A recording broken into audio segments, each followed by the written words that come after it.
या हुसैन या हुसैन शब्बीर मुसाफिर जे हलियो सिंध बचे हा शब्बीर मुसाफिर जे हलियो सिंध बचे हा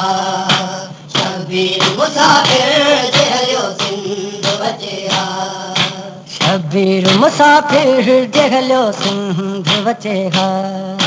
शब्बीर मुसाफिर जे हलियो सिंध बचे हा शब्बीर मुसाफिर जे हलियो सिंध बचे हा परदेस में धी ज़हरा जी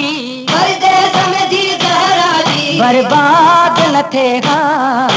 शब्बीर मुसाफिर जे हलियो सिंध बचे हा शब्बीर मुसाफिर जे हलियो सिंध बचे हा परदेस में धी ज़हरा जी परदेस में धी ज़हरा जी बर्बाद न थे हा शब्बीर मुसाफिर जे हलियो सिंध बचे हा शब्बीर मुसाफिर जे हलियो सिंध बचे हा मशहूर घणी सिंध जी मेहमान नवाज़ी शब्बीर मुसाफिर जे हलियो सिंध बचे हा शब्बीर मुसाफिर जे हलियो सिंध बचे हा मशहूर घणी सिंध जी मेहमान नवाज़ी खातून जो फर्ज़ंद ना खातून जो फर्ज़ंद ना धोखे सां कुसे हा शब्बीर मुसाफिर जे हलियो सिंध बचे हा शब्बीर मुसाफिर जे हलियो सिंध बचे हा बर्बाद न थे हा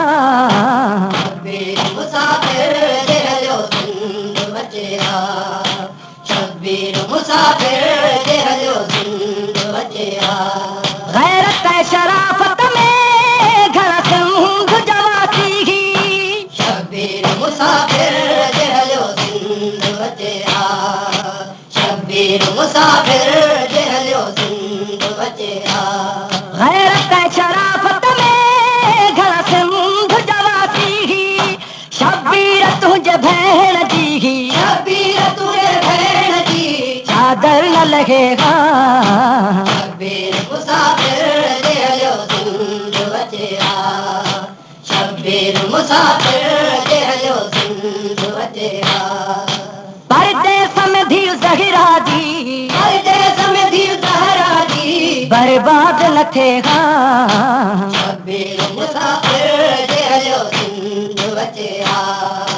शब्बीर मुसाफिर जे हलियो सिंध बचे हा सैयदन खे रखे प्यासो रहा सिंध जो दरिया शब्बीर मुसाफिर जे हलियो सिंध बचे हा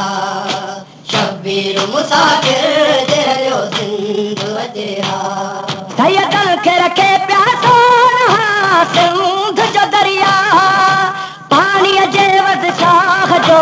पाणीअ जे वध शाह जो असगर न मरे हा शब्बीर मुसाफिर जे हलियो सिंध बचे हा शब्बीर मुसाफिर जे हलियो सिंध बचे हा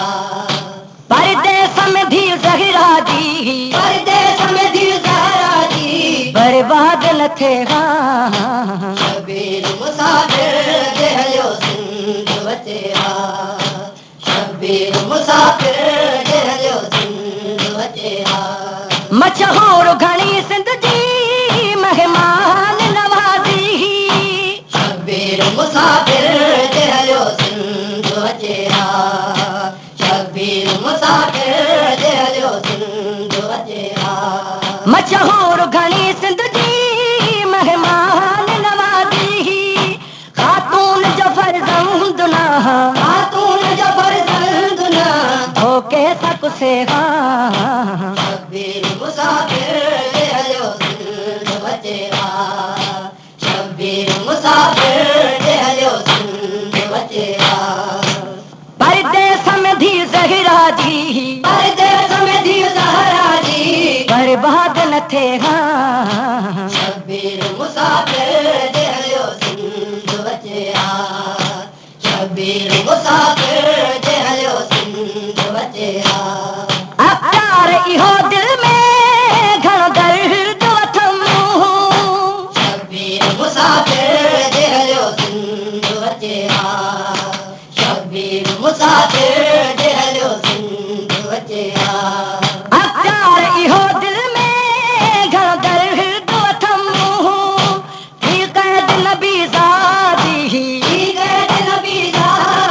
कीअं बाज़ार फिरेगा शबीर मुसाफ़िर जे हलियो सिंध अचे हा शबीर मुसाफ़िर जे हलियो सिंध अचे हा